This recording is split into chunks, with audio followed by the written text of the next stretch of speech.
Shalom, salama, fiemi, shalom. Greetings all. Greetings all to Q2UA discussions. This is our Friday. This is where we discuss what is going on in the world, the impacts to the African diaspora and the continent. And we are discussing some things that are now diaspora related, particularly here in the United States, particularly that influence of what the United States will have on the rest of the world.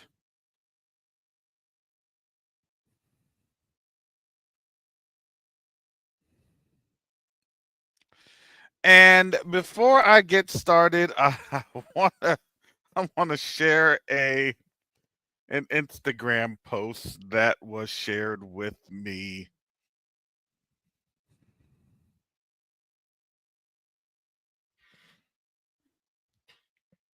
This is from Isaac Hayes the third. He is the founder, I believe, of a fan base. So I want to really just show this because I thought that this was interesting. And it was funny and it was very appropriate. So this is a tweet that he had.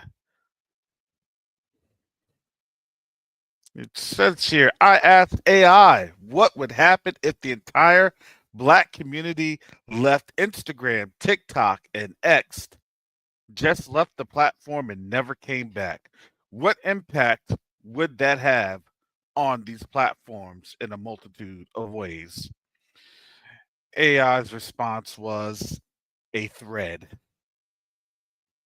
And, that was a bit of obviously, a commercial marketing tactic. But I want to speak on this because he makes a really good point. In case you needed a reminder of who the, explicit we are, we could turn whatever app we want into a $1 billion company just by pulling up. Our presence is not wanted on these apps, just our culture. We are the party, so the party goes where we go. And he's talking about downloading the app and for fan base. So I wanted to put that on out there, family, because what we are seeing here is that we are seeing a phenomenon. I like to use that because that is very appropriate, especially in this time,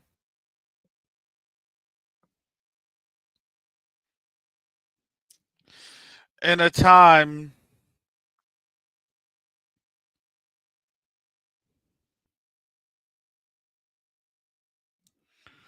where you have Executive Order 1126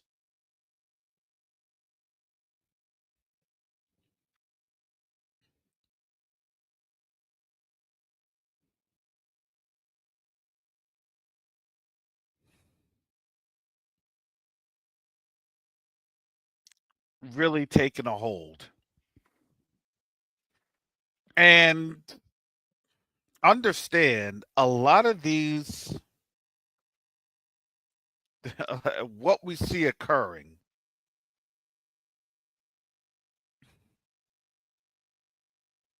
as I share this, give me a second.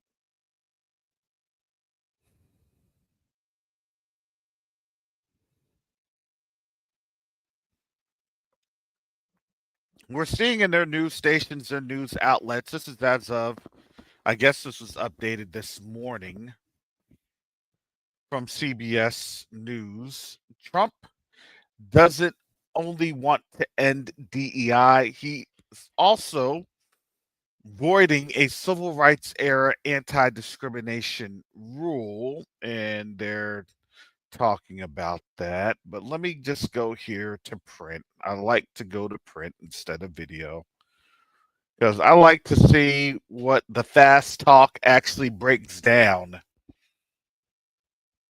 It says here, among the flurry of executive orders since his January 20th inauguration, President Donald Trump has taken aim at rooting out diversity, equity, and inclusion, or DEI programs within the federal government, but his efforts go beyond DEI, with one recent order rescinding a civil rights era rule that has helped protect millions of workers from discrimination. Mr. Trump's January 21st order ending illegal discrimination and restoring merit-based opportunity revokes the Equal Employment Opportunity Rule signed by President Lyndon B. Johnson in 1965. According to the rule, federal contractors who today employ 3.7 million people can't discriminate against job applicants or workers on the basis of race, gender, and other protected characteristics. Revoking the rule eliminates a bedrock civil rights protection for American workers, signaling an effort to target workplace issues that go beyond DEI, labor experts say. While DEI is shorthand for programs that encourage equality in the workplace, here it is for women, minorities, and other groups.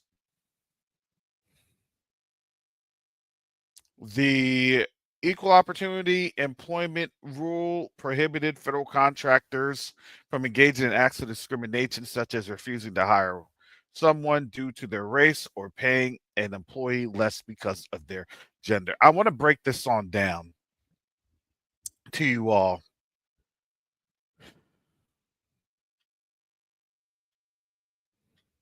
I really want to break this down to you all because I want you to understand what this means and what in my experience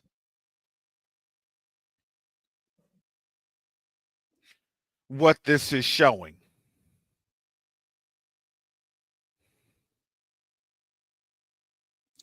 Let me tell you what that means. That means that, let me just be honest with you all and not sugarcoat this. What Trump is saying is that the US government is now allowed to be racist in shorthand. However, the reality was that EEO, for the most part, was utilized by white women.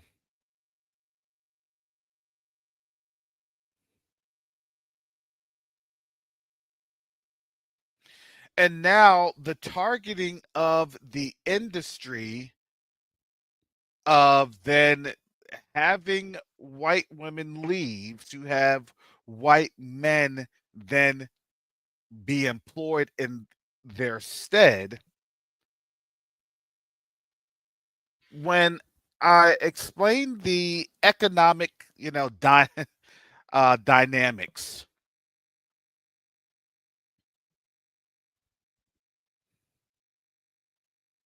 the economic dynamics that have been presented in this manner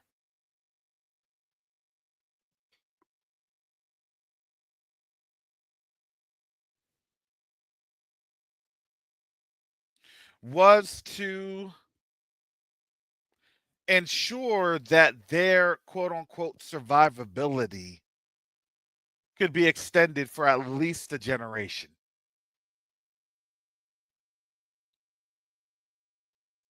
and understand what is happening. There is a freeze on federal hiring. Basically, no more federal workers are being hired. That ended. Now, in the concept of being able to have a workforce for the federal government,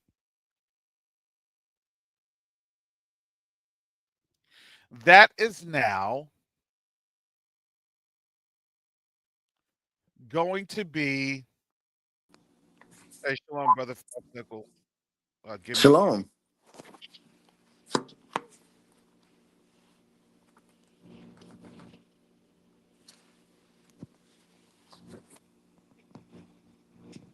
All right, I have some.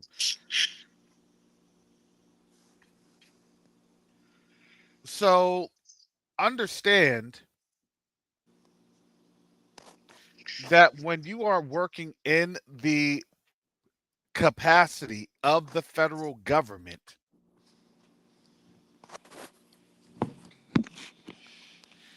with the ability to now then discriminate, these are all going to be rules and challenges, especially if you are, quote unquote, under the auspices of a federal contract,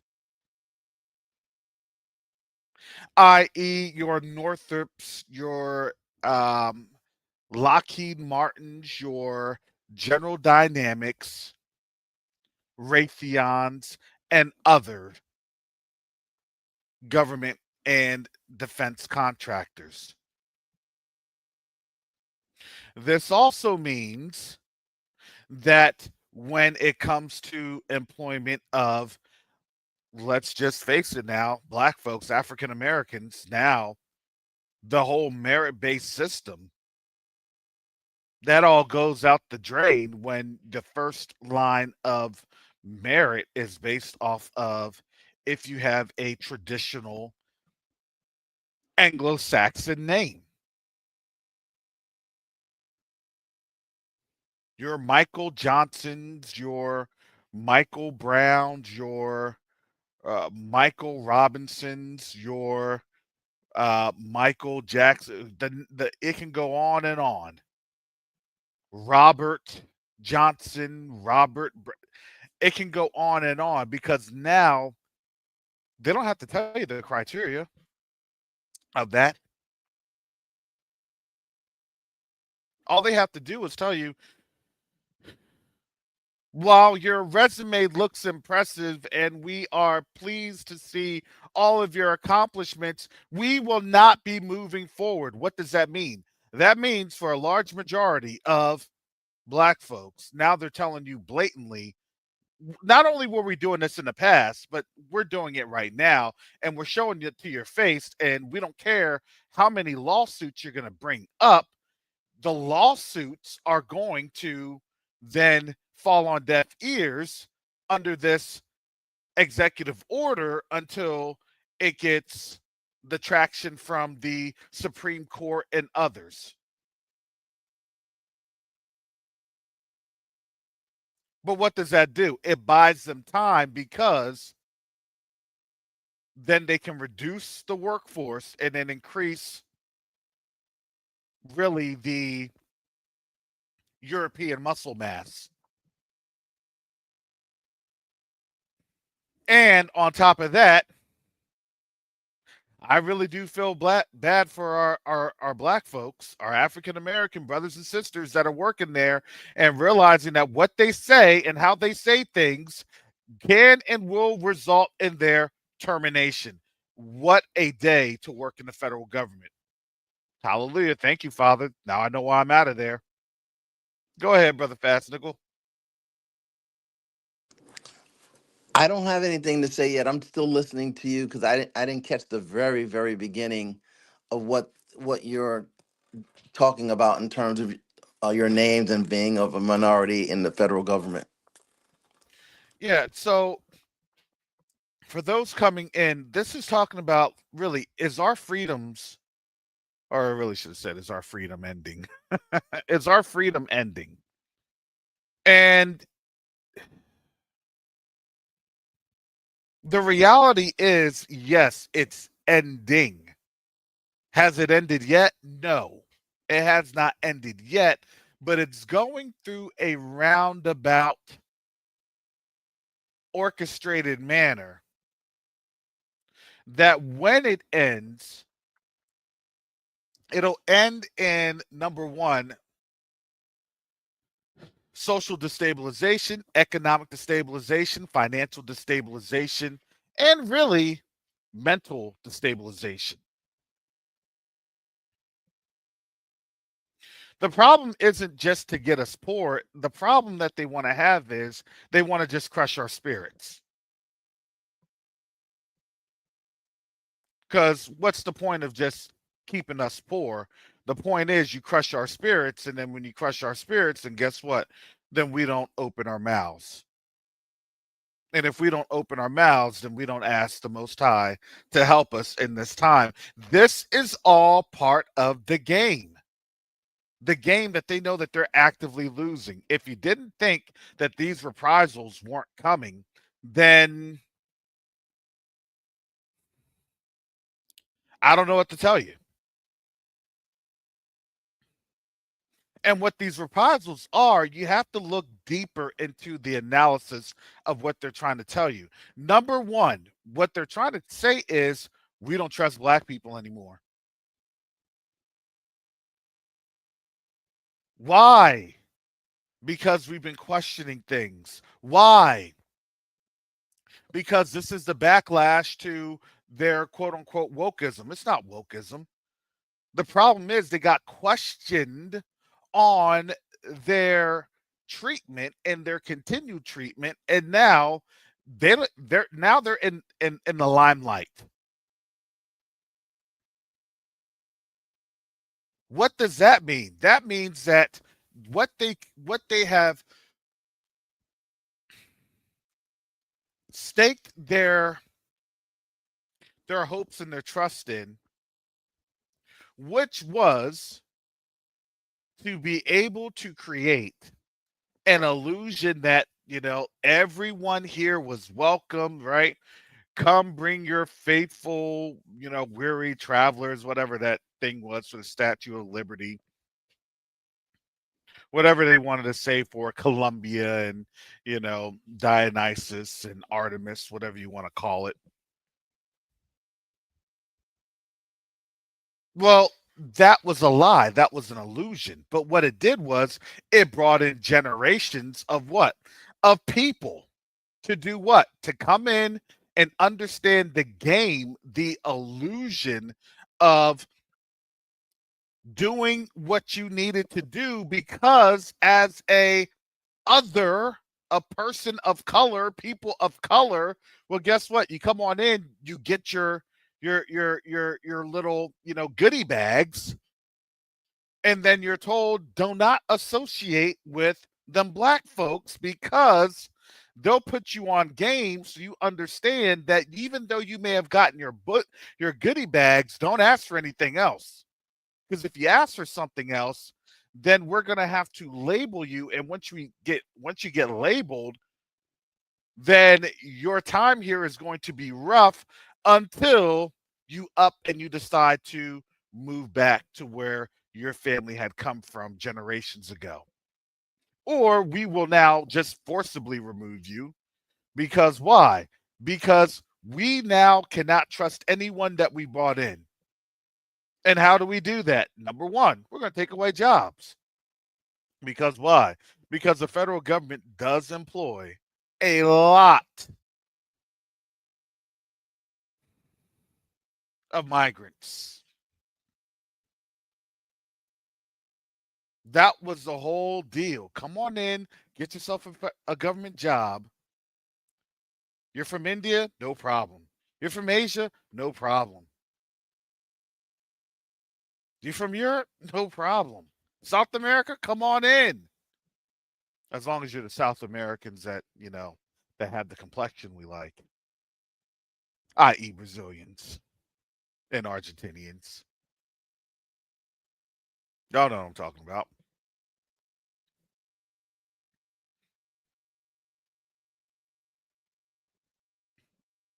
And now, in this last vestige of power, they are showing that we have been right all along. And I'm not here to brag about we were right. I'm here to say, well, this is the next step. And it's only going to get worse for them as it incrementally gets worse for us. And I say incrementally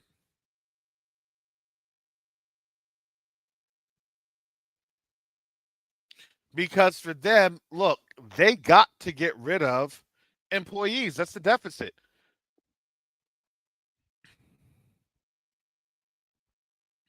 They're going to bring the deficit down because why? Because they're going to try to have folks having a reverse migration.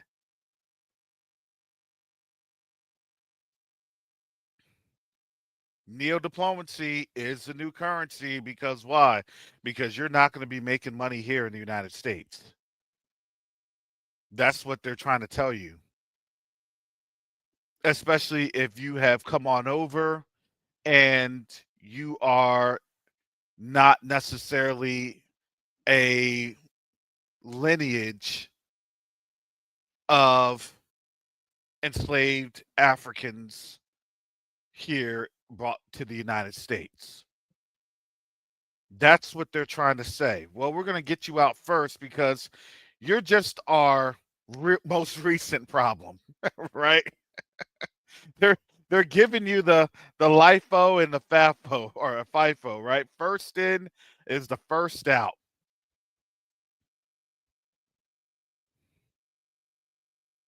We'll deal with you because you all can up and leave. You all may have some stakes wherever your extended families on that, but we got to deal with these black folks. They're the problem.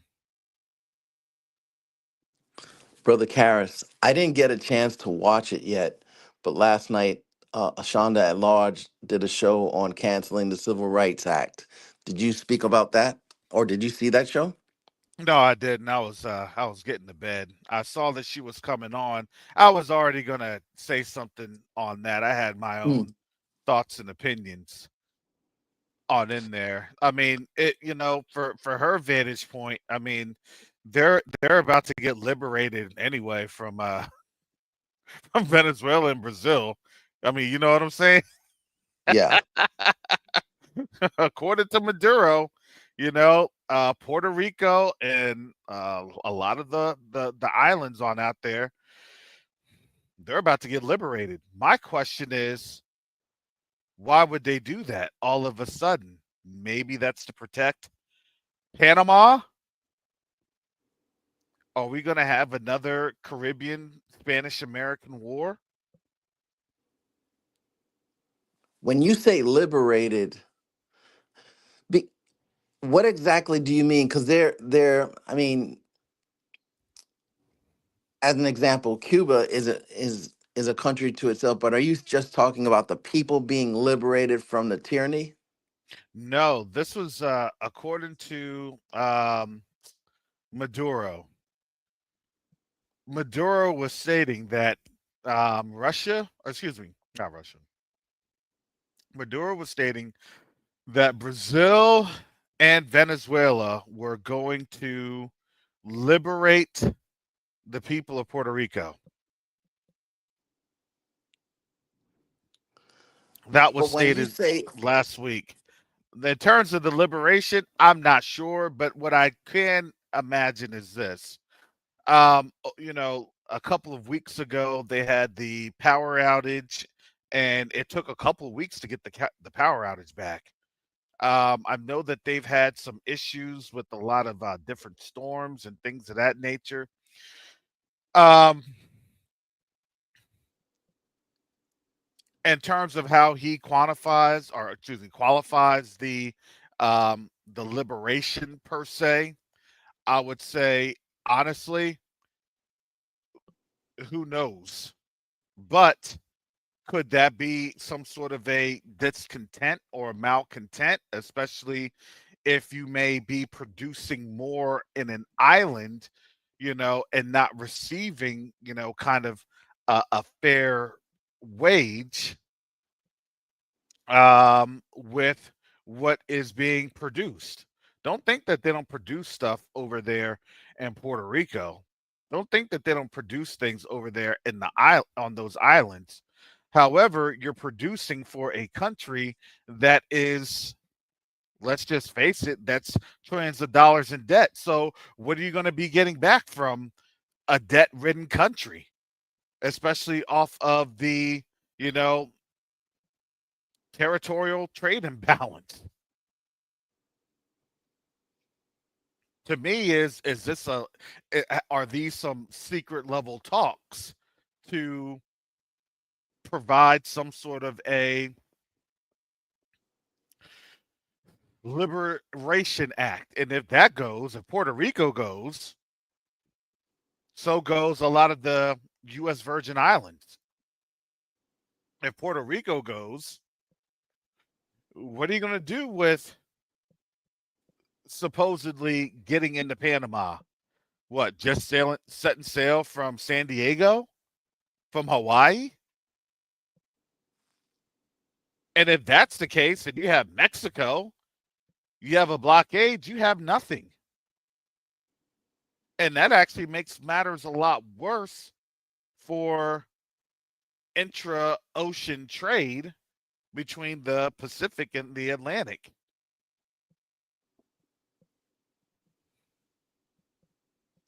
So I'm going to say this. Look, to be honest, if I were any other country that would be in the crosshairs of the expansionism rule, well, guess what you are dealing with? You're dealing with now a country that has debt.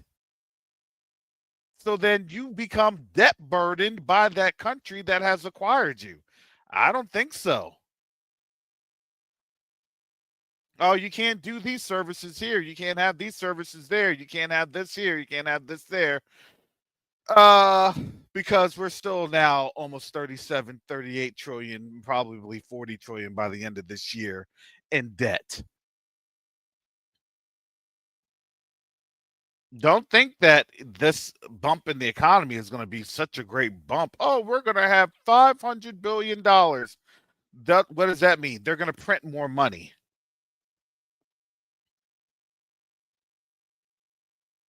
And when they print more money, yeah, you may have $500 billion, but that $500 billion was in today's present value only 300 billion.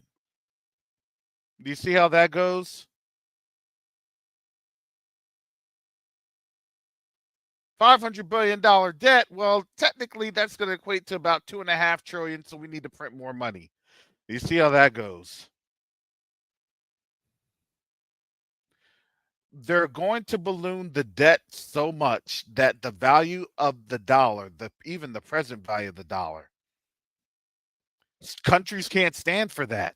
Countries cannot. You hold the value of a dollar right now. Countries can't stand for that. I can guarantee you right now, Tanzania will not be able to stand for that, or Tanzanians' T shillings will get ripped apart. And they're going to get ripped apart between Russia, India, China, and even South Africa. And even potentially with its neighbor, Uganda, in that East African Trade Federation. So when they're doing all these initiatives and these America First initiatives, guess what that means? In order to do America First, guess what that means? You now have to destroy the political dynamics of what the fiat currency brings.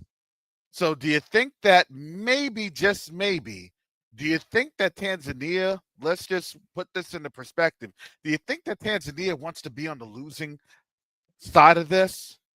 Absolutely not. Well, Tanzania, because our dollar went down, instead of 1 to 2,500 T shillings, I need you to do about 1 to 7,500 T shillings. What does that mean? Oh, your stuff just got increased by 300%. Whatever you have, times it by three. Whatever that cost is, times it by three. Does that work for anybody? You can go to the bakery, get some bread for $7. Now you'd have to pay what, 22, $23? That doesn't make any sense. And this is the economic struggle that they're going to try and pose, and that's going to be a backlash. Shalom, brother Karis. I'm sorry to. No, Uh, go ahead. Go ahead. yeah, I mean, this is just making it, more evident and making it more clear that Africa is about to rise again with, the diminishing of ECOWAS and, you know, countries like Togo leaving ECOWAS and even Nigeria looking at BRICS as an option. I mean, this is just their last ditch effort. This is all they have. So I mean, what else can they do but try to bring back nationalism and think that they could bring back this what they used to say they're this they carry this stick of imperialism that's no longer big and thick. It's brittle and it's about to break. So, what do you think that's going to do for price of gold? And brother Fastnick, I like to find out how could we, as the people of the book, and this is Q2UA, so I try to make sure that we say it in a very more nuanced approach because this is 501c3 for Q2UA. How do we? Is there a mechanism that we could have, that we could employ, that would be able to have a resource backed cryptocurrency from the continent? I'd like to know your thoughts on that, brother Fastnickle, because I want us to start understanding this game plan because we're gonna have to figure out something.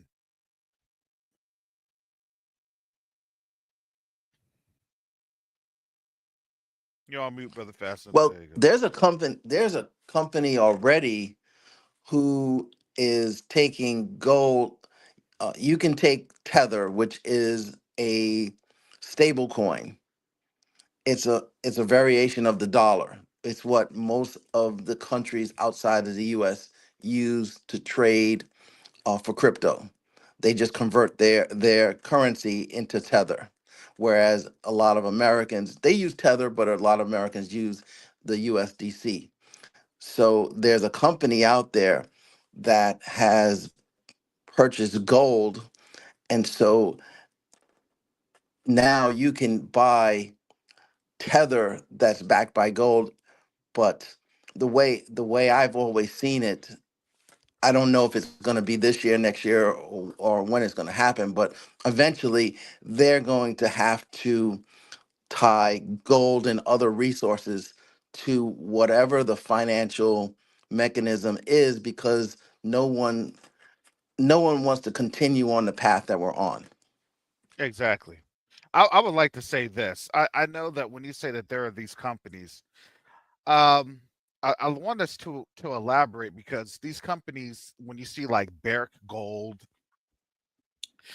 and Barrick Gold, they're the ones that do these, stable coins and things of that nature. This is the stuff, those are the companies that they go into Mali, they don't pay their gold, they get kicked out, or the taxes on the gold, they get kicked out. And now understand there really isn't any tie in to a stable supply or any type of stake that they have in gold mining. So let's just say this. A lot of these companies will bring in geologists. The geologists will say, hey, based off of our imagery analysis.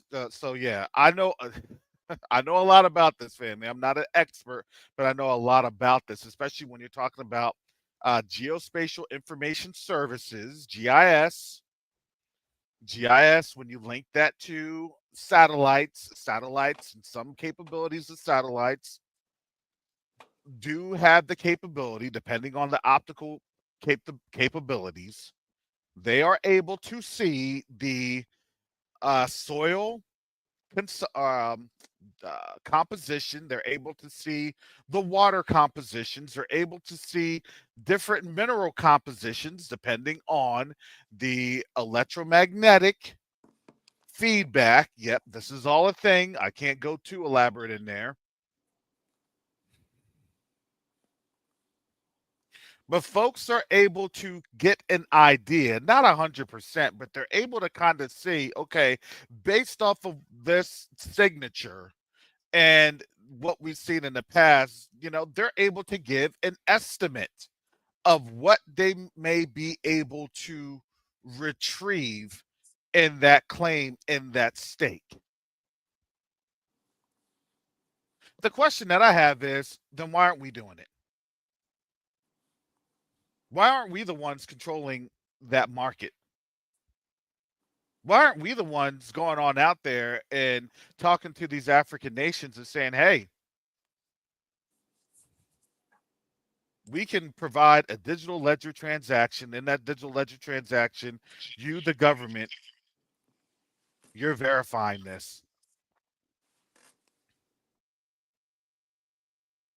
through your Department of Mining, State or Ministry of Minings, wherever you want to call it. You're providing deposits held within that company or that government.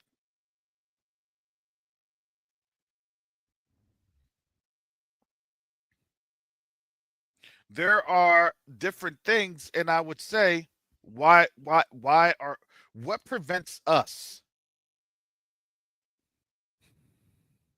from being that go between? Because you all know why? Because they're losing that go between. Don't think that Trump doesn't have his eyes set on Africa. Of course he does.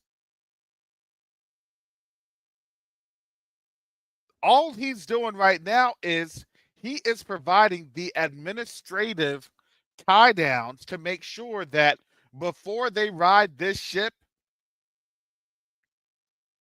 into the storms of Russia and China, they're just trying to make sure that all the hatches are battened down and all of the quote unquote prisoners are secured in their cells.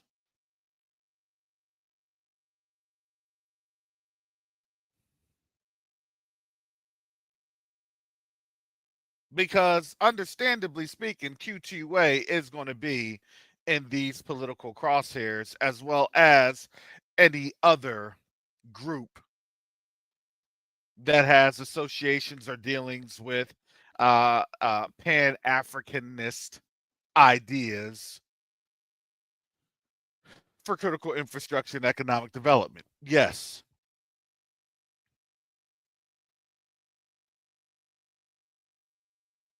these are the waters that we're heading into. Don't think it gets easier. It's going to get much harder. It's going to get much worse. See, they were trying their best to, all right, we'll let the Negroes go and say some things and do some things, and maybe just maybe that game will be played. And now that that game it tried to get played, and the actors got snuffed out, and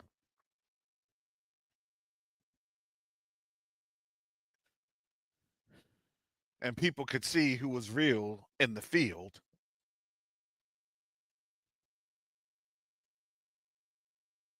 This now created a course of dissension that only made this job more harder, more difficult.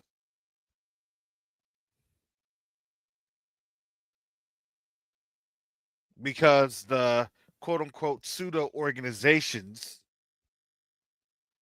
that may not have been in the best interest of the African diaspora. And I've seen a couple on out there, I've experienced a couple on out there. Well, if your project isn't funded, because that funding is going to go, things fall by the wayside.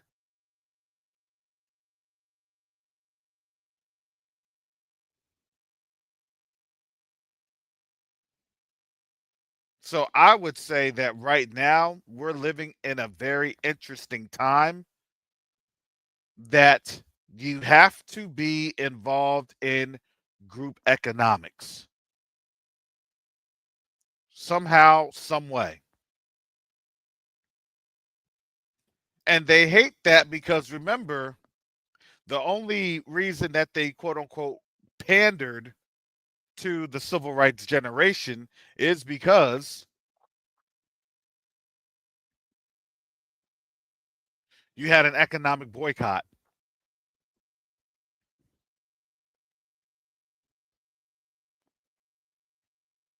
So imagine if you have an economic boycott happening today.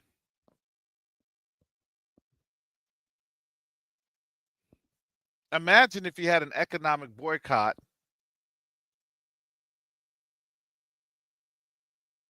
to where you're eating fruits and vegetables and other commodities from the continent.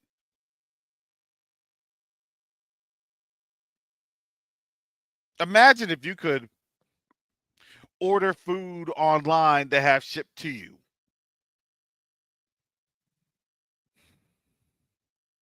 They do that through Harry and David. You're telling me that we couldn't just have a warehouse somewhere in like Atlanta or Jacksonville and having a fulfillment center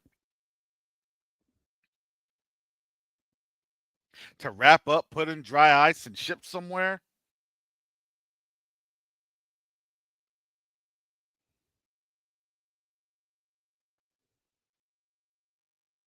I remember when I worked in Kansas City, I worked at UPS for a couple of years. I worked at UPS.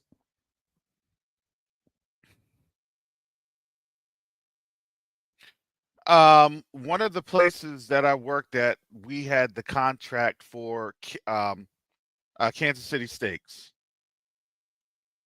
It was like Omaha steaks, but it was Kansas City steaks, and that was part of like the QVC back in the day. I don't even know if they even have QVC anymore.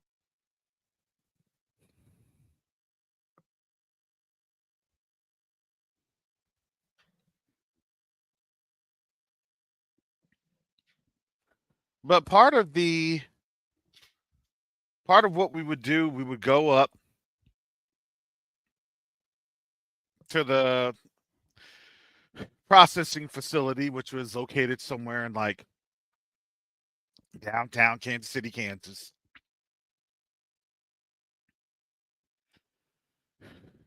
You had rail cars literally taking the beef down, going into the slaughterhouse.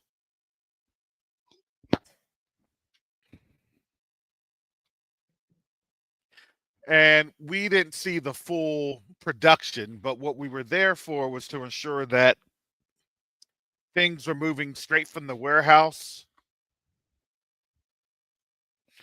over to the UPS processing factory or location facility. But I would see how we would get the end product and the cellophane and the hard um styrofoam.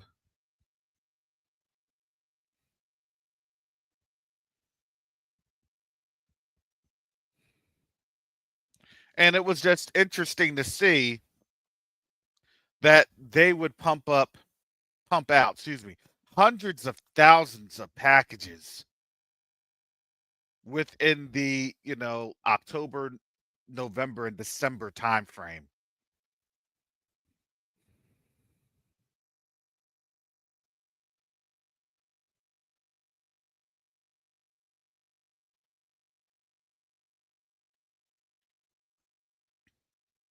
The problem that we have is that we tend to think that we can't do this on our own and we can't do this. No, you can.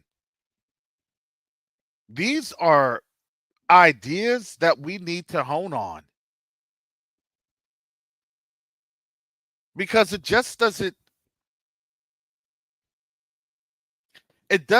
fill the need for the Hebrew or the Israelite community. This fills the need for literally the African American community, the African diaspora community here in the United States.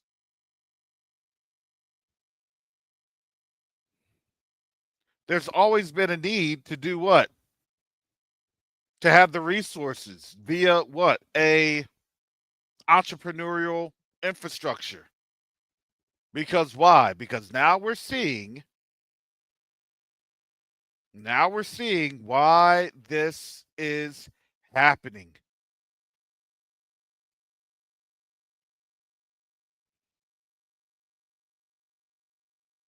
I was talking about this last year and in 2023.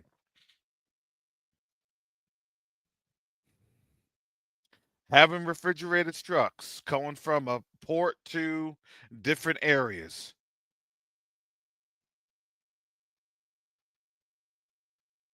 I'm laughing because I'm like, man, that's exactly what we're going to need to have to survive. Will it be a long term endeavor? I don't know. I don't know how the Most High will work.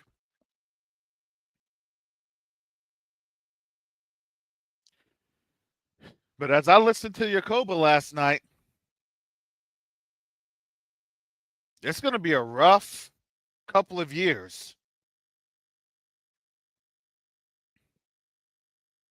And the way that we make this work is being able to pull together resources and having to ask the Most High to give you the knowledge and understanding of who's actually going to try to do something for you, who's actually working for you, who's actually making those phone calls for you, who's actually talking to these folks on the continent for you.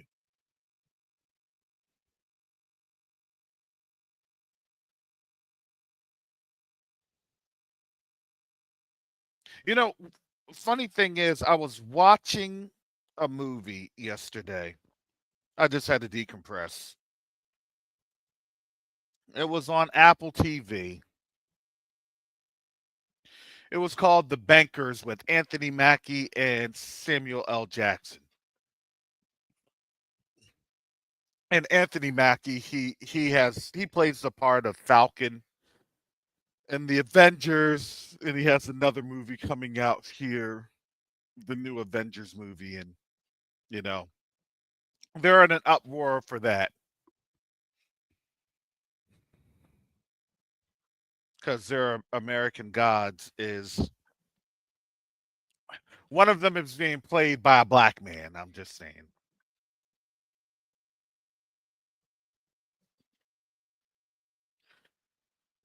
They can get mad how they want to get mad. That's that's an ordeal between them. And in that movie, The Banker, this was in 2020. This movie came on out, but it was funny because at the end, for these black men that had made money in 1950s, we're talking 1950s Jim Crow era, both in California and in Texas, they had made some money. And in doing so, what got them tripped up was the fact that they were helping out African Americans by getting them loans and access to wealth and different capital. Not surprisingly, a decade later, there was war, and with that war was compounded drugs that had been flooded into the community, because understand that in the late 60s, early 70s, that's when you had a resurgence of black wealth that was going through the population.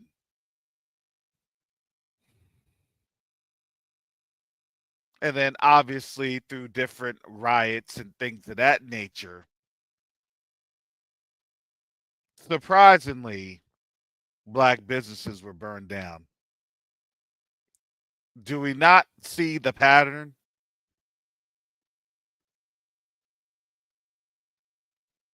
Y'all realize that that changed, right? That changed when those riots and things had gone on, especially with George Floyd, and they were like, wait, hold on. These provocateurs are actually white people. They caught a couple of them on camera.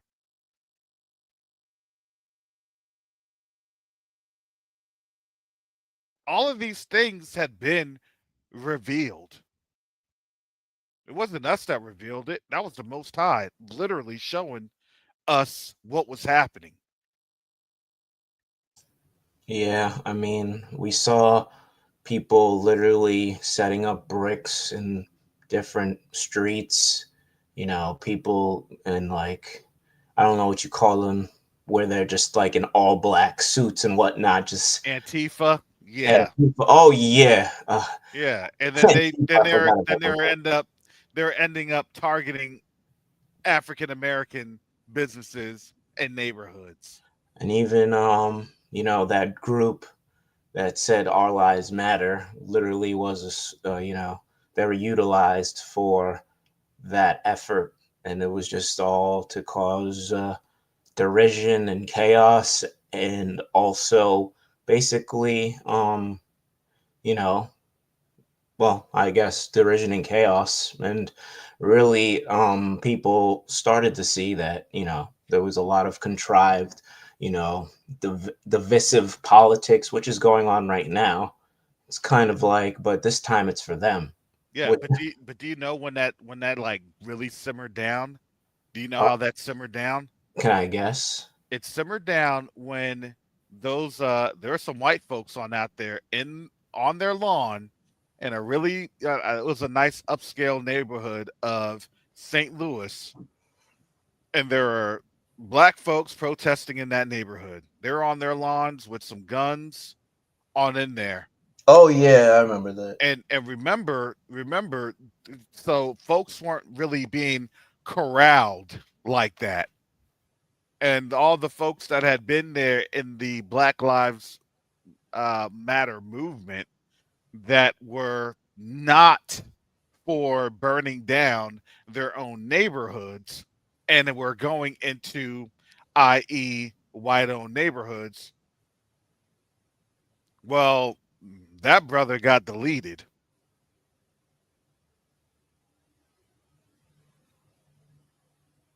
because it went to show that those particular groups, those particular organizations were never about us. It was about controlling and steering the masses of cattle, and in our case, the masses of chattel in different directions. They needed cattle herders because that's what they think of us. What do they call us? Air breathers, eaters, mouths to feed, you name it. That's what they thought, and that's what they think. And now they're seeing that happen on their own end because they thought that the system of white supremacy was there for their means, and now they're getting mad because they've realized that they've gotten played. Well, your overlords don't like y'all either. They just needed to have a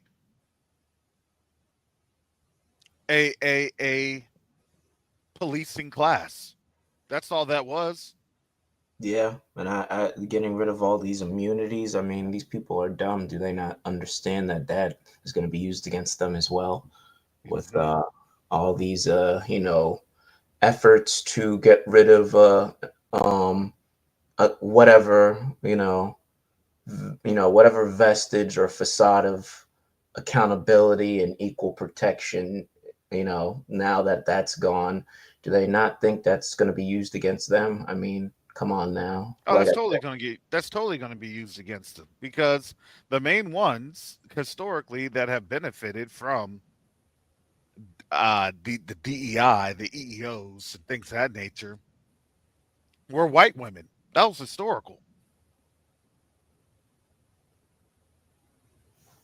So now you're going to have that was the whole like march thing that they wanted to have last week. Hey, we need to march and do this march.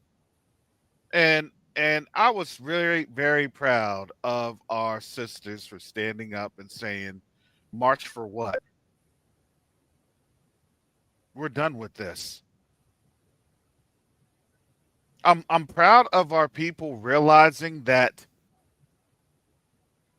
we are just really the standard bearers for their rallying cries because they rely on our voice. Our voice is the most powerful mechanism in this world, and that's what they rely on to ensure their survivability. then then the question is, who is it really going to get hard for? It's going to get harder for them, not for us so much. I mean, Yes, because why? Because we're opening up economic corridors to the continent.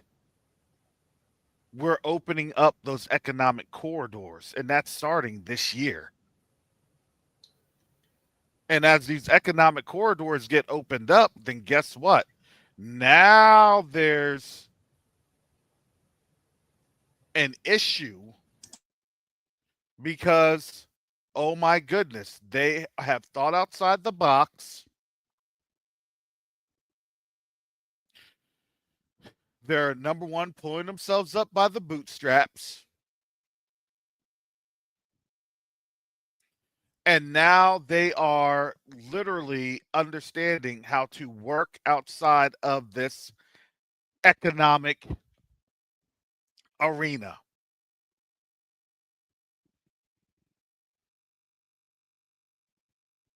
So we'll see how long that lasts. But honestly, it will last a while because why? Because the US needs to still have dollars coming in. So they'll tolerate it for a while until they realize that, oh man, they're using their economic strength to do X, Y, and Z, to influence X, Y, and Z, to demand X, Y, and Z.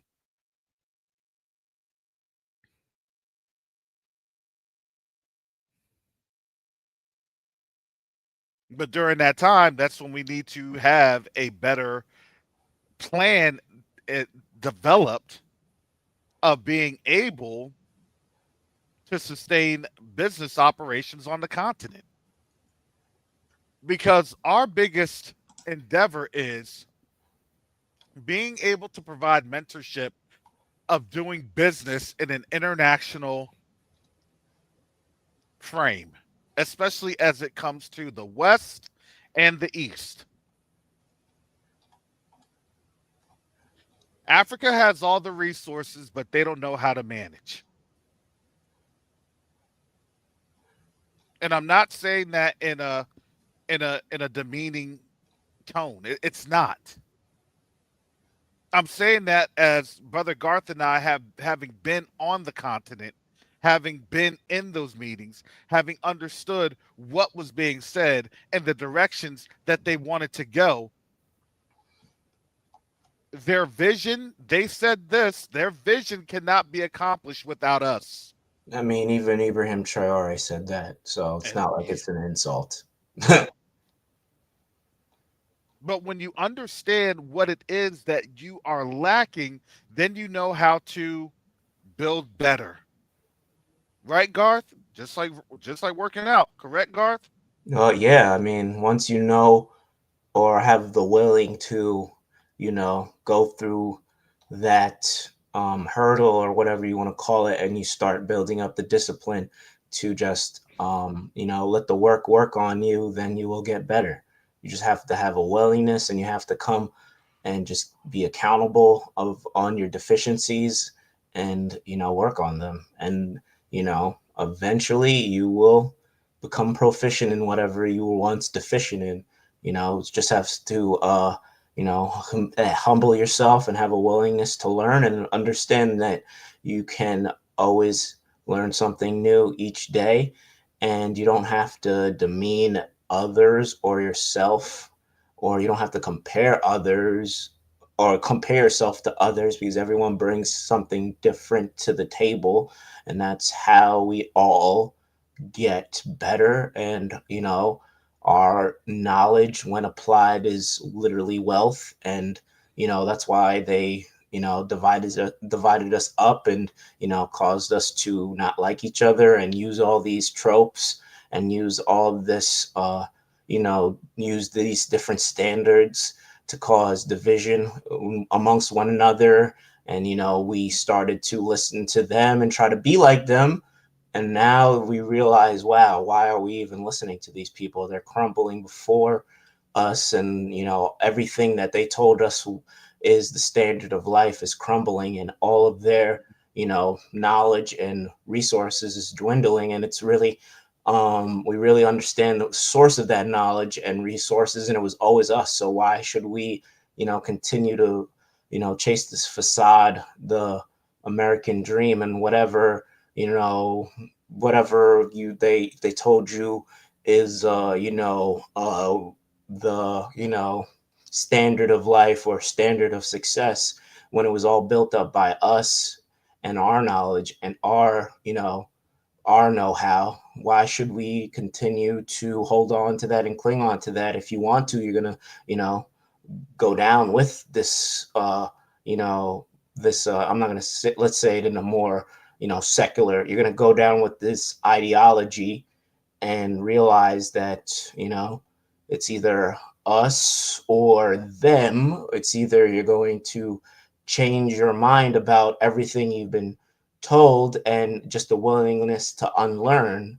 That's a huge thing as well. You got to be willing to unlearn all these lies, and again, humble yourself, and be willing to you know be adaptable and acclimate to what's going on, because it's a opportunity for us to prosper again, and realize that our wealth is within our wealth is intangible, and not so much in riches and gold and all that stuff will come eventually, if we are diligent in you know Thank you, brother Fast Nickel. Sorry, go ahead. Go ahead, brother if Garth. we are diligent in what we know we have. And now that everything is being uncovered, it's now an exciting time and an opportunity to change.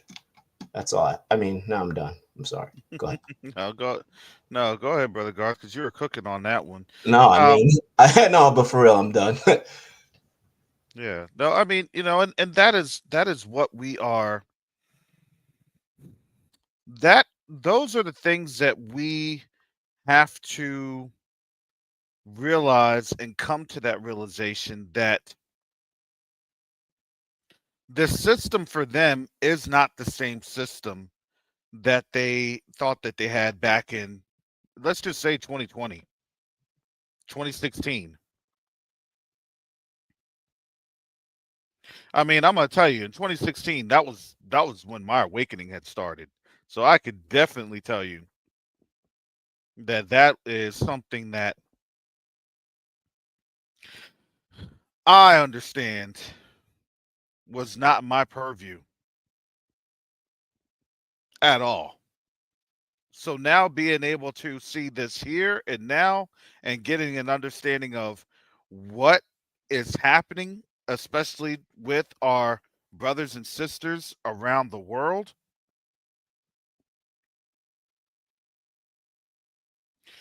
To me now, it's unimaginable that we're going to ever go back to what it is that we are striving for. I would honestly argue that everything that Trump is doing is really a benefit to us because it shows that when we are dealing with pressure, we know how to rise to the occasion. In order to make diamonds, you have to have pressure. That's how that goes. In order to refine gold, it has to go through the furnace, so I've been told countless times. Got to go through that fire. It's not very fun, but guess what? Once you go through that fire,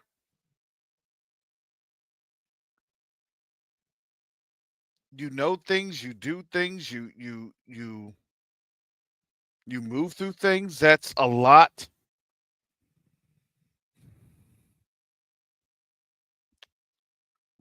lot more efficiently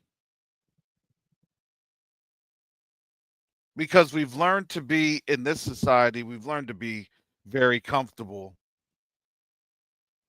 in not having and not building generational wealth because that's what we've been told.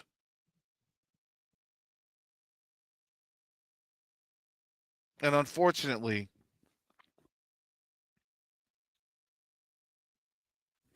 what we've been told has been a lot of lies. Unfortunately. But who's going to be able to tell you that you've been sold a lot of lies? Not many people.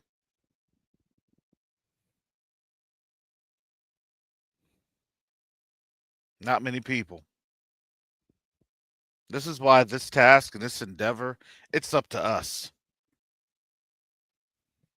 If this was easy, we would have done this years ago. It's not easy. It was never meant to be easy. It was meant to be very, very hard. It was meant to be very, very difficult.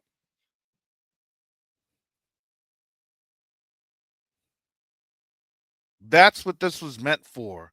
It was meant to be a struggle, but that doesn't mean that in our struggle we can't be victorious. It just means that we are in a struggle.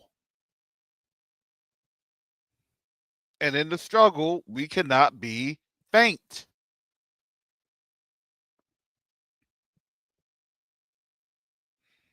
We cannot be faint. We cannot be weary.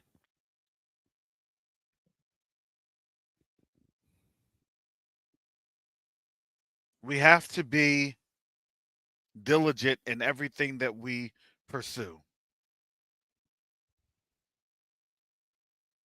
But as we do business with one another,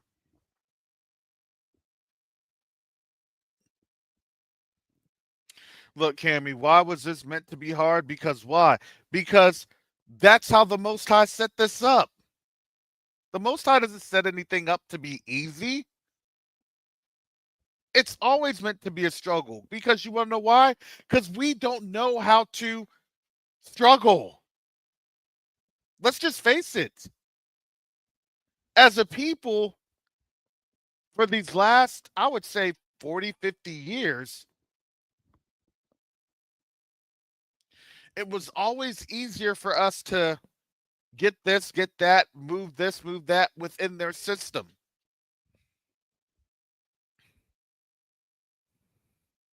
There's a difference between struggling within their system and struggling outside of their system. Struggling within their system is actually very easy because why? All right, well, I just need to compromise on what? On everything. On who I am, my identity.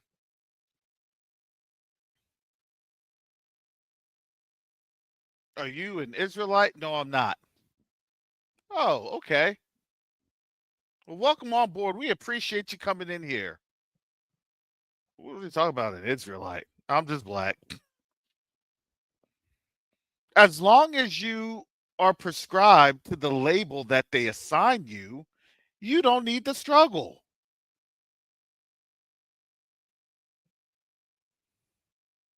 I do my 9 to 5, I work my job, and then I come home. And on top of that, man, I do extracurriculars. I'm there in their systems apparatus. I'm there in the social club getting what? Social credits of sorts. To do what? To stay confined within the system. I'm in this social group. I have this social affiliation. I prescribe to this Masonic affiliation. Right? You have a system where you get prescribed bonuses for your involvement in that system. Oh, you're a fraternity. Oh, you're this. Oh, you're that. Oh, you're part of this order. Oh, you're part of this society. Oh, you're part of, because why? Because those are your perks in your networking apparatus. And now the networking apparatus, it has failed. And it's failing. So all the things within that networking apparatus that people identified themselves to do what? To have an identity created for them. To do what? To fulfill the purpose of this system. And can I just say something, Caris? Mm-hmm. I mean, listen, we have to change our mind about struggle. I mean, I am there, I understand, but there comes a point when you realize that you are blessed to endure all this because it's going to make you better. And, without any uncomfortability or struggle, so to speak, we will not grow. And then once we understand or whatever we think we were struggling with, when we endure and overcome that, we realize, wow, that was a blessing that I went through that, because now I could go through anything else. And when the next quote unquote struggle comes, then I'll be ready and adapt to get through it. I mean, like, I understand it's a rough time to, it's rough to, go through that, but there's a blessing. Everything that's given to us is hard work, and it builds character. And, that's we're not them. We can't just get this, we can't get, just, get these trinkets, or, be coddled, because then that just makes us, disposable. Honestly, I mean, if you read the scriptures and, just keeping it within the, scope of this, we realize that a lot of the people within the Bible had to go through opposition. And when you are someone who has the character of the creator and you want to do better, you realize that this world is going to, be in opposition. But, you have to realize that you have a favor and a calling that none of them could ever understand, nor will they ever understand, nor could they ever dream of having. And you realize that, wow, if I keep on going, I will be rewarded, and I do not have to rely on their lies. I don't have to rely on their system. All I have to do is hold myself accountable to the creator and what he's telling me, and then I will be successful. We have to change our minds about what is being successful. Again, we have to unlearn all these lies and tropes about success and what we should be pursuing, because we were made different. And we have the ability to endure and our history has shown us that everything that we get is merited, and that we have a tremendous favor that no one else has, and that is a blessing. I mean, again, I understand, and we're all going through that struggle, but like anything, just like working out, you have to go through that struggle and uncomfortability of working those muscles you've never worked before. But when you realize, oh wow, these, I didn't even know I had, you know how people say, oh, I didn't know that these were muscles, I even had muscles there. You have the awareness. We need the awareness to realize that Hmm. we have something special in us, and we need to bring it out and be that light. And when we have that light, we will be rewarded, and we are just a reflection of who made us. And that is our calling on our lives in the world. And we need to inspire others, and we don't have to do it all alone. That's what I have to say. Why is it so difficult for me to see? You are using your eyes for the first time, Neo. Right? I mean, for real, that's what it is. Why am I so weak? You're using your muscles for the first time, Neo. Think about that. I mean, look, I'm sorry. I love watching The Matrix. And when you realize that this awakening was literally you're coming out of the spiritual matrix, man, everybody was spiritually, physically, emotionally damaged and weakened. It took us a few years to get over that atrophy. As I'm saying, I hope I'm saying it correct, right, brother Garth? The You are. atrophy. This is spiritual atrophy. Yeah, it's atrophy.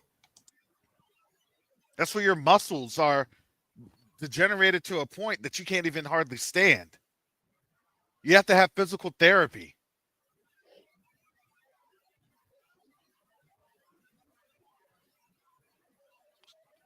Shalom, Sister Rebel. You like calling me that now, don't you? Shalom, shalom to I, everyone in the chat. I'm about to have a rap tune, you know. Rebel Launch. Rebel Launch. Sister Sister Chantel Rebel gets up and stuff with her British puffs. Rock on with the rebels. That was an old school one. I think what is it, Lady Rage or Sister Lady Rage, yeah, it was. I remember. I used to You have know my hair in Afro puffs. what I I'm had to ringlet my saying? hair first and then back comb it to give it that So, Afro puff. so see, I said British puffs. So see, I was trying to look out for y'all on over there. Look out for my brethren across the water, fam. Swear down, fam. Swear down, fam. You sound like somebody gave you way too much sugar. Wait, on which end, fam? Which end? Not my end, The fam. top end, I think. Not my That's end, fam. somebody gave you too much sugar on the top end. Oh gosh, I do like the Matrix analogy. It is hard, and it's funny because we as Zion, we're like we've escaped the system, and we find ourselves struggling. We struggled in the system, yes. As you Hmm. see, like when you go back and you watch the Matrix films, just like real life and everything, you see there are people who, you know, it reflects and mirrors real life. People are struggling, people are living their best lives and so on and so forth, but there's always going to be an element of poor people and so on and so forth. Those would be a representation of us living in the matrix. When we came out of the matrix, we're off grid and we're struggling, and every so often some of us have to traverse the matrix or come out of Zion to tap into the matrix to do what we need to do to be able to free some of our other people. And when we re-enter the matrix, we also understand that we're having to deal with a lot of our people who are still plugged in, who are still going to be agents of the system, who are still going to do whatever they can to bring us down, to destroy what we're trying to do, to literally cause Zion to implode. That's their goal, because the spirit, and it's funny when you watch, I can't remember which one it was. I think it was the third one. When you see when Neo was fighting against Agent Smith, and you see, no, it was when he was out of the Matrix, and what's it, the squiddy kind of went through his body, but you didn't see they showed you from the Matrix perspective, and you just saw, the green, and it was almost like watching the spirit realm and seeing this spirit passing through his body. And it kind of puts me in mind of, that's what happens to these people who are still plugged in. These spirits, the demonic spirits that are at work, they jack in or hijack. They hijack into these people, both our people and the Gentiles, because at the end of the day, we've all been lied to.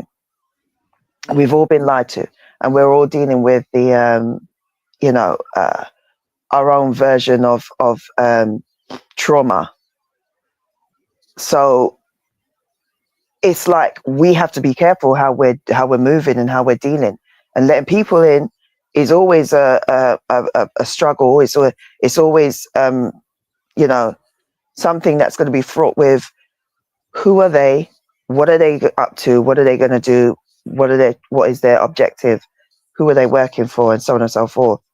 So I found that the Matrix symbolism really interesting. Yeah, who's gonna be your cipher? Yes, exactly. Who is your cipher? Who is the Judas? Who is that? Ultimately. There always is one. The funny thing is,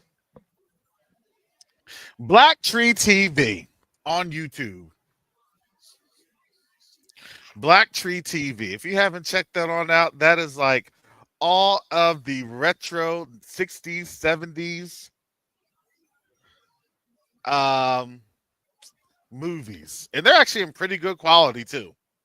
So whatever brothers, sisters on out there knocking out those movies, I watched The Spook Who Sat by the Door.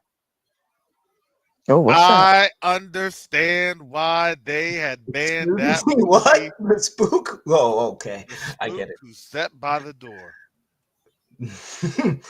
I get the terminology. Mhm. So sorry, go ahead. And it came out in the 60s, you said, and this movie was called The Spook Who Sat at the Door. Yeah, it was Interesting. actually the 70s. It came out in Oh, the 70s. so the things that took place in the 60s, they basically titled a film called The Spook Who Sat at the Door. That's interesting. The Spook Who Sat by the Door. And um it actually wasn't what you think in terms of the spook. Yeah, it actually wasn't what Not you a thought. ghost. No, it wasn't. No, It I was know. That's why I real. said that it's interesting that it came out after the 60s. It Only actually reason why I know that is a disparaging. I remember when I first saw. I you think it was Remember the Titans. That when I heard that. I'm well, sorry. I Go ahead. think yeah. So there's a couple of different things and terminologies to that. But a spook was actually a government agent. Yeah, that's what a spook is. Yeah, it's a government agent. You could say a spook is, some folks try to say a spook's a black person, but this was a government agent. And um, it was really interesting. This brother that was portrayed, he knew all the inner workings. And not Of just the inner working the organization that he was. that he was a part of. And he understood how they thought at an intimate level.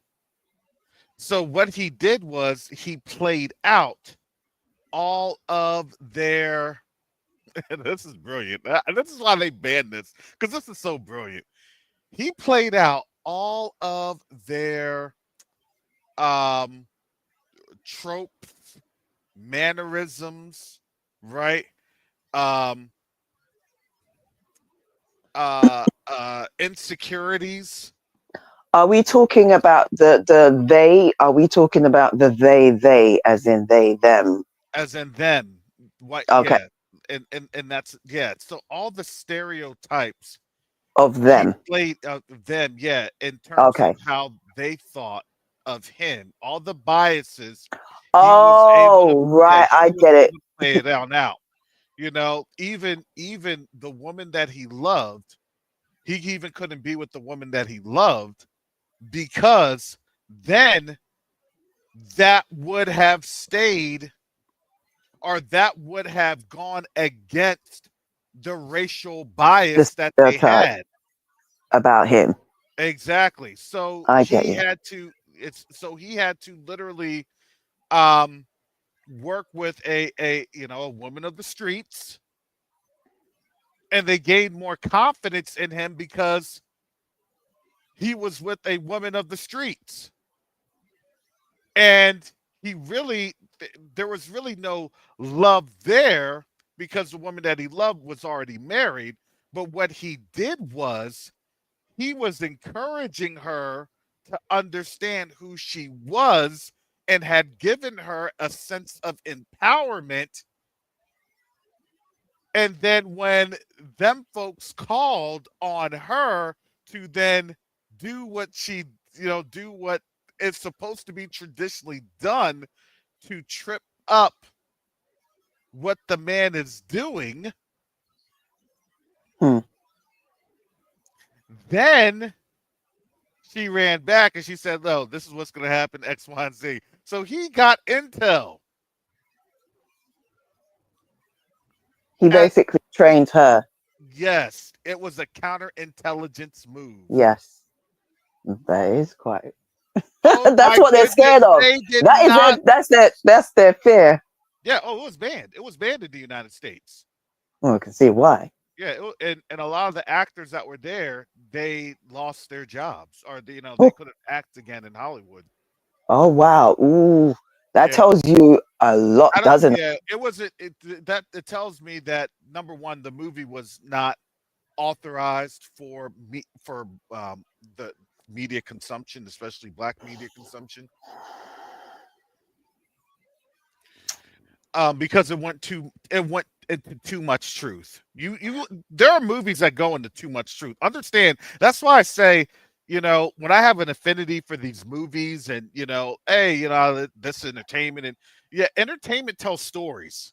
Because why? Because the movies do what? They reinforce culture. No matter how Hmm. crazy, no matter how off the wall, it reinforces the culture, because then you see something stupid going on, and it's like, Florida man does this because why? No, they had a spiritual connection with that movie, because they had a spiritual connection with that image, and therefore that image and that movie became them. It's a Okay? way of telling you how they think. That's what movies are. Yes. You can't just watch movies just for the sake of, oh, I'm being entertained, and so this is them telling you how they process things, how they view Yes. the world with their own eyes, their image. They're literally portraying themselves to the rest of the world. That's why I said their biggest propaganda is the movies. That's why Yes. they were so, they're so messed up. Remember 2 years ago when the world started turning on America for the first time? The world started because of Trump. Was it Trump? Yeah, Trump and Biden. The Yes. world started looking at at America differently, and they didn't like it. They kept coming and trying to smooth things along, but it was too late. You've been caught with your pants down. Everybody's seeing you, and it's like, oh, oh, You know what oh. movie recently is definitely I could bring up is Black Panther and Black Panther 2. Basically, and I mean, hey, a broken clock is right, you know, whatever that saying is. today. Because I saw someone post on Teo, how about no, I'm not gonna even say that. Dr. Umar Johnson was talking about how Black Panther, how I the know what you're saying. dialectic with Killmonger and T'Challa, where T'Challa was like, "We have everything we need here in Wakanda," and Lupita's character is like, "We should help our brothers outside of Wakanda," and Hmm. whereas Killmonger, he represented all this anger that I mean, Killmonger was, well adapted, and he was like, we should be helping everyone else around the world, and we look at all the resources that you have. We need to share that. But he went about it in a wrong way because he was He very wanted to also punish. He wanted to help and punish. Lupita Nyong'o's character wanted to help and liberate, but he wanted to give out resources to the diaspora in order to punish the oppressors. That's the difference.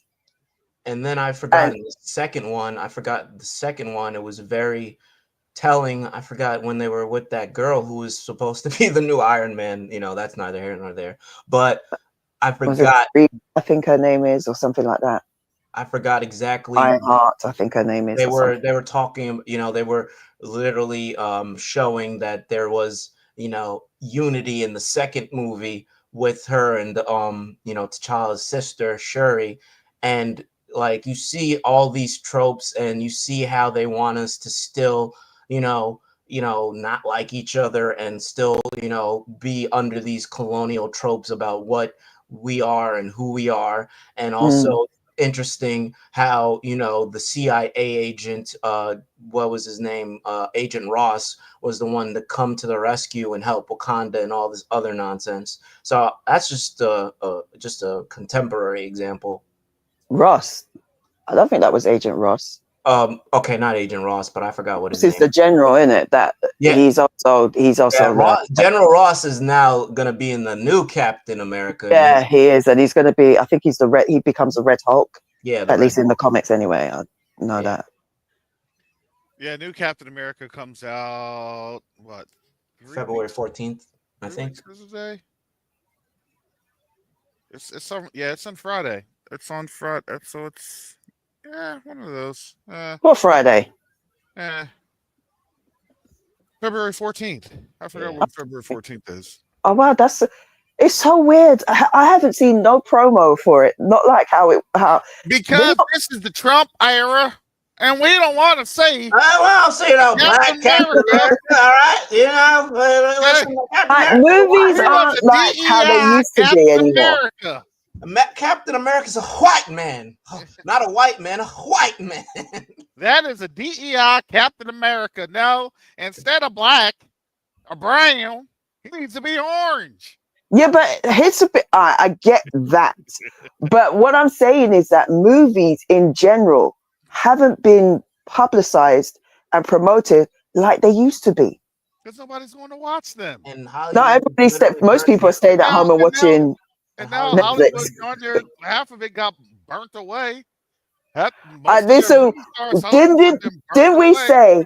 Didn't we say a few years back that the new Hollywood is going to be in Asia? Oh snap! Yeah, it's going to be Journey to the West. Or You mean to the West. east? Although they made the journey to the West, and now the West is in the East. You know how that goes. Well, they're You're just. West, If we're going to be honest, they're tomato, just going right tomato. back home because Yeah. we know that's where they're from. They're from the east, them people anyway. But yeah, like I used to. I was all of a sudden around about 2020 roughly.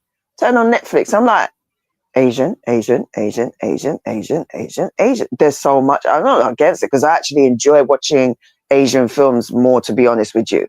But I was like, there's a lot of Asian shows and films on Three Netflix. body What's going problem on? or whatever, Uh, right? That was created by Asian folk, right? Three body problem that was on Netflix. yes, well, it was written. The book was written by I think it was a Chinese guy. Oh. That Yeah, was so actually, yeah, I the can book tell. is That actually was written written. I could tell that that book was written by a Chinese person, but they probably adapted it for because remember the I want the whole next season out. remember the whole synopsis was they found something in China and Yeah, yeah. Yeah. so without the spoilers on in there, but the question is going to be who's going to be opening up the door next of extraterrestrial stuff. We were not covered this on that platform or on the platform. As we all know, Well, that I just want to quickly say something. It's like a three body problem. Watching Yakoba's video, I haven't even been able to finish it all, but I saw the three men that were being interviewed by Fox, like and oh come I on, found that come on. fascinating. Three body problem. You had one that looked like he's from the West, one that looked like he was from the middle portion, and Mm-hmm. then one from the far east. And I'm like, boy, if this don't feel like, We had many Ararat and Ashkenaz. Oh, There you yes, Fat. go. exactly, Oh, Fat Many was Ararat right and exactly. Ashkenaz. there. I'm like, that's a three body problem right there. I don't miss these things. I looked at it, I was like, oh, look at that. And they all, each one of them, it's like, when they have certain cartoon characters or three people or whatever, there's usually somebody that's a blonde, a redhead, and a brunette. One person is dark skin, the other one's medium tone, and the other one's just white. It was kind of like a play on that. I saw that You, you you had the know, blonde. Sister Chantel. I mean, Rebel Against the Republic. Rock on with your British stuff. You get up and stuff with those Yes, stone rather puffs. apropos, I must say. Right, So, stupended. so I'm gonna say this. I'm gonna say this. Is this gonna be, kind of the in a few decades? Will this be the tokenization? Hey, we have a token white person. We have a token Caucasian. Yes, yes, they will be. Wow. Look, everything that happened to us, you have to understand, they have had about 1,000 years or 500 to 1,000 years of fine tuning everything that we are now. We are going to literally, it's not going to happen overnight, but everything that we have gone through is going to happen to them. Can you imagine that the slur word will be, oh, that yank over there, Literally, referring to them? they literally got they voted for their Zedekiah, and he's in office. That's all I'll say. You get what I'm saying. Well, yeah. Well, when you look at how they are with what's it called? I've been watching them on talking about Red Note, and they're so enamored with it, and I'm I fascinated. haven't even downloaded Red Note. I'm not I going. haven't Don't bother. touched it. Don't bother. Don't No, bother. no, No, Don't no. bother. Don't look, bother. I would It's rather like my spirit endorse said to fan me, "Don't do base. it." Yep, I'd rather endorse fan base, Yes, and I go saw from that as there. well. I'm thinking about, yeah, Red Note to me is totally a a whatever intel agency it is. Let me vibe, tell you. Let me tell you. Let me tell you. Let me and tell you. it's Let me not tell you. and that intel agency is not a U.S. one. No, but let It me is tell you what I'm not a saying. U.S. one. It is Tell literally you what I'm their saying. stuff. Go ahead. What I'm saying, yeah, is the way when I'm watching these Gentiles, and like I said, they're so enamored with it. They're in love with it.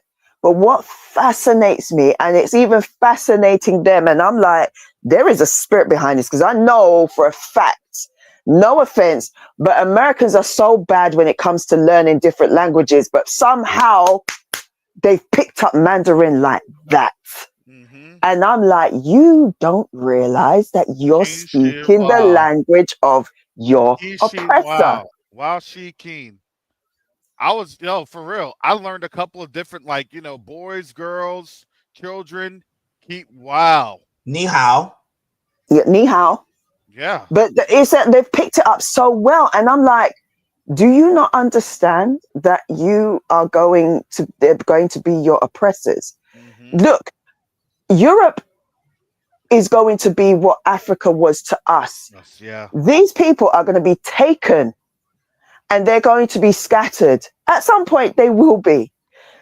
You need to They're remember gonna have why. to be there, and that's the whole thing. Look, I'm looking at some different things. Shout out, I listen to different commentators.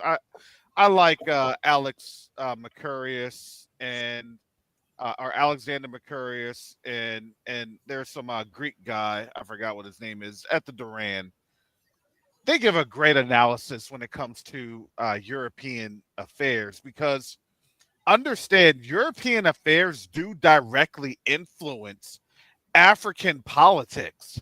Mhm, And the lack of African politics, or of influence on African politics, is showing that Europe is literally breaking down and breaking apart right before our own eyes. mhm, I don't, and people are like, well, who cares about the Europeans? I do, because understand that the whole reason that the U.S. is $36 trillion in debt is to backfill European pockets. That's how Europe survives. Europe doesn't survive on its own volition. Europe has never survived on its own volition. The United States was just literally by the dumb diversus until we said so, and other derivatives of that, to be a multi-generational penal colony that supplied textiles and other materials and foodstuffs and other commodities to the West, to Europe. Hmm. These folks here did not get rich because they were trading to themselves. Nope. They were trading it to Europe, and Europe was paying them handsomely. If you don't believe me, that's why France tried to get involved in what? The Civil War. Not to fight for liberation, but to ensure that slavery was still there, was still a well, viable option. well, that's why I said to you yesterday. I wrote yesterday was it yesterday? I think it was yesterday in the chat. I said, um, every time something kicks off with America, you always see France backing them up in the background. Always, Every always. single time. Exactly. Like, But where France was isn't doing Africa? that. Where was France in Africa with America? Yeah, but France isn't doing that right now because France is trying to survive. Yes, France is trying to run over the bricks. They're trying to survive. They're not telling you about how they got clowned trying to get over to Davos. And it's yes, like, oh, you're trying to come over here, or not Davos, but Kazan. You're trying to come over to Russia, but your cronies have this, you know, illegitimate search warrant or illegitimate warrant that you all swear you're going to carry on out. But y'all do nothing when Netanyahu visits. Get out of here. you Do you know, see? Do you see the hypocrisy on all that? They literally destroyed their own standing in the world. Everything in terms of hypocrisy, it's all being exposed. yeah, Uncle. That's exactly what I said about France as well. France is like yeah. France has been kicked out by Africa. Africa's the wife, and France, and she kicked out France. Get out. Pack your stuff and leave. That's what Dr. Ericana Shirimbori Kwao had said. Dr. Ericana said that. Pack your stuff and leave. And now they're leaving. And now with them leaving, Europe is in a royal. They are so besides themselves, they can't even understand. They can't function. Germany cannot function. Germany's so Germany, twisted and tied up that they're now starting to admit that we are that the black yo, Israelites are. I couldn't not believe only it. that, Germany's literally, they're literally thinking about, well, what's so bad with Russia anyway? What did I say? Hey, what did I say? What? Why have I kept Come saying? on now. What do I keep They saying? lost Europe. That's what I was trying to say. They lost Europe. All I said this is Poland, going to be the thing. Poland is falling next because Poland usually, sides with Germany. And it's not just Poland that's fallen. Look, you already had Hungary that fell. Viktor Orban in Hungary, he's like, nah, We're cool with Russia. Same with that Mm. that fellow in Slovakia. Yeah, I was about to say that dude in Slovakia. They tried to pew pew him, but Yeah, he said we know where this is going. But what does the Look, scripture do say? you know? They're Do going you to know give their that? power to the beast. Do you I, know that Ukraine no longer has armaments from the United States coming? yes, Effectively, the war is over by May or June, if not sooner. I'd say Effectively, the war's over. I'd say sooner. The way they've been going through everything, I'd say a lot sooner. Actually, I would say this: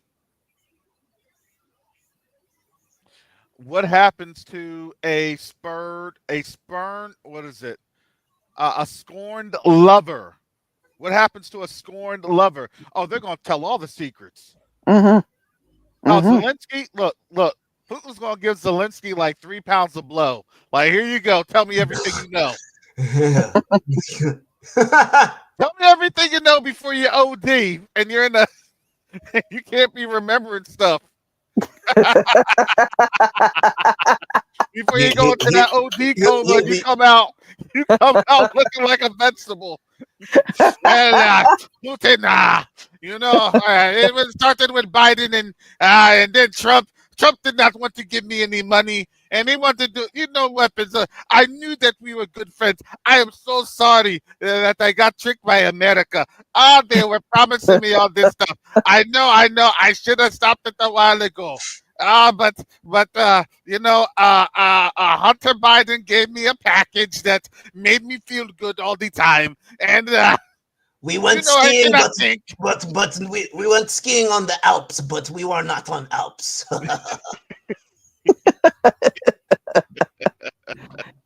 Oh, Uh, you lot should be really wary when you see blonde hair, blue eyes walking behind you. You know that, right? oh my goodness! Sister Gates and Holder told us, right? I'm telling you. Look, I'm telling you. I'm telling you. And then folks here in the U.S. are going to be hating on Ukraine so fast. Oh, we never should have done. We gave them all those trillions of dollars, and I'm like, yeah, you already knew what time it was. What do they say, man? These crackheads ain't loyal. Y'all thought you gonna have loyalty from a crackhead? Stop. Yeah, he was trying to get his fix, and then he probably was definitely on that booger sugar when he went to make that speech. Your sons and daughters will help in war. All we saw was a white version of Tyrone Biggins. My president, my president is Gosh. saying, y'all. Oh My president gosh. is saying, y'all. Oh Uh, god. uh, yeah, we gonna do all this stuff. We gonna Scratching. scratching and stuff. Scratching. Oh yeah, we gonna fight Russia. We gonna win Russia, right? Right? Where's that crack at?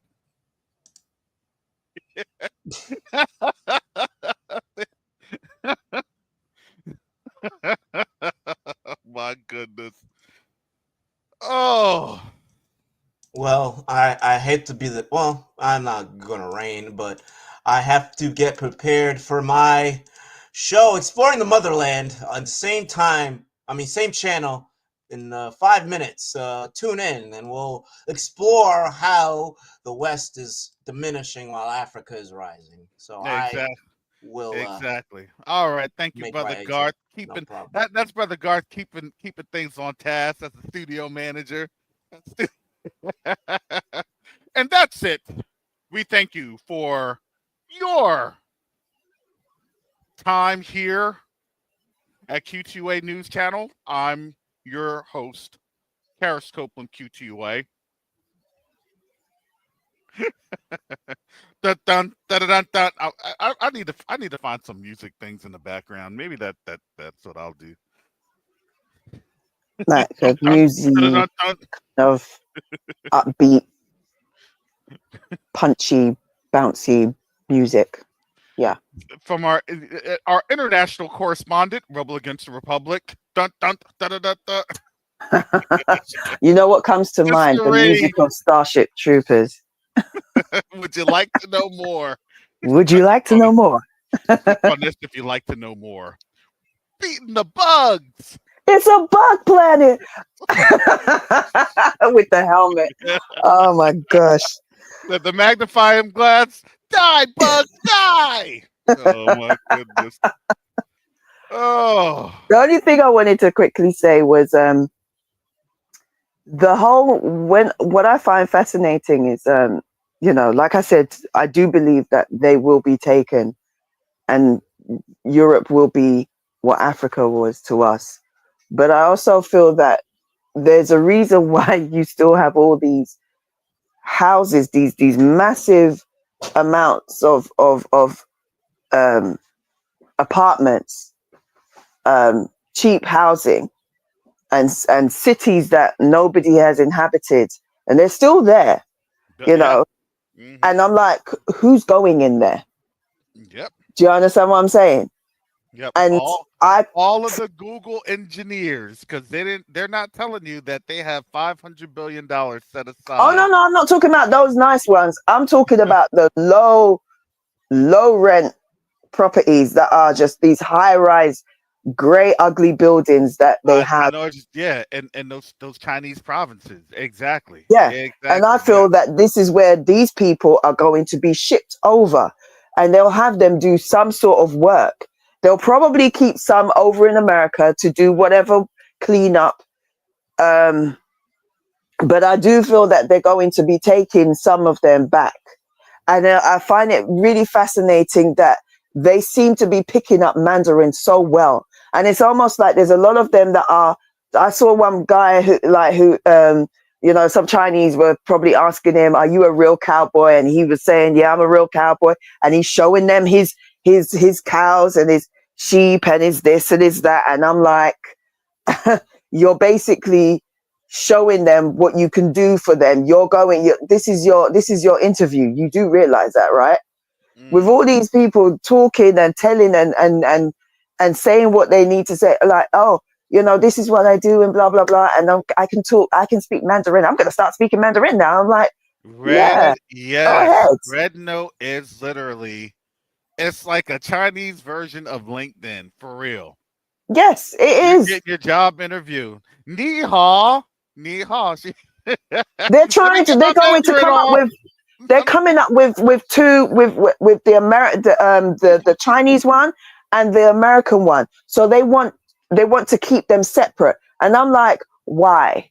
So some Chinese Americans who are trying to get back in touch with their people on the mainland, right? It's like Mhm. for them, that's kind of like a blow to them because obviously they're going to be linked up with everybody else. But for me, I'm thinking, why do you need it to be separate? Do you understand what I'm saying? There's a reason for that. I don't see that we're living in the time of prophecy being fulfilled right now. So anything that you see that points to that land and shows that these people seem to be acclimated to those people, I'm like, you don't even realize that you are literally selling yourself to your new slave masters. That's all that Exactly. is. Exactly. That's And all what that is. Because we already know that's where they're going. You are about to go into your captivity. Captivity to where? absolutely. Well, with that said, family, Yes. we'll be seeing Shalom, you all over everybody. here Hope you have over a happy Sabbath. exploring the motherland with Brother Garth, and he should be coming on right about now. So with that, I'm your brother Karras, here at Q2UA. Thank you for supporting the mission of Q2UA, critical infrastructure and economic development. Family, we're in a time right now where our relationships on the continent, they matter because that is the future. And we're now seeing the future.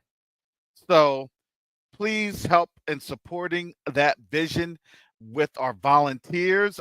We have our people helping to get your volunteer applications processed so you can be supporting the dream alongside with us in this mission. So with that said, family, y'all have a blessed one, and I will see you back Monday, most time willing, here for special reports because usually they always do things on the weekends. We know how that goes. So, with that said, family, y'all be blessed. Hallelujah. Shalom.